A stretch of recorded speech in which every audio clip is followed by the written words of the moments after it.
लोकसभा चुनाव में 400 पार का नारा लगाने वाली बीजेपी इस लक्ष्य को हासिल करने में पूरी तरह जुट गई है।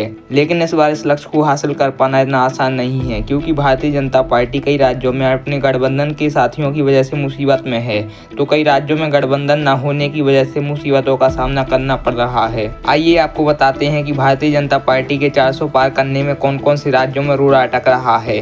भारतीय जनता पार्टी को पिछले 2 चुनावों में उत्तर भारत में बम्पर जीत हासिल हुई थी, लेकिन इस बार उत्तर भारत के ही 2 राज्य भाजपा के लिए मुसीबत खड़ी कर रहे हैं। इन 2 राज्यों में बिहार और महाराष्ट्र का नाम शामिल है। बिहार में जेडीयू बिगाड़ेगी खेल। ऐसा कहा जा रहा है कि बिहार में बीजेपी को अपनी उम्मीदों के मुताबिक सीटें मिल सकती हैं, लेकिन उसके सहयोगी दल अपनी उम्मीदों पर खड़ा उतरेंगे, इस पर संदेह है, क्योंकि लगातार बिहार में नीतीश कुमार का कद घटता जा रहा है। ऐसा इसलिए कहा जा रहा है क्योंकि भारतीय जनता पार्टी के कार्यकर्ता भी जेडीयू के प्रचार में कुछ कम मन लगा रहे हैं। वहीं पिछले कई सालों की सत्ता विरोधी लहर भी इस बार जेडीयू का खेल बिगाड़ सकती है। पंजाब में बिना गठबंधन लड़ना पड़ेगा भारी।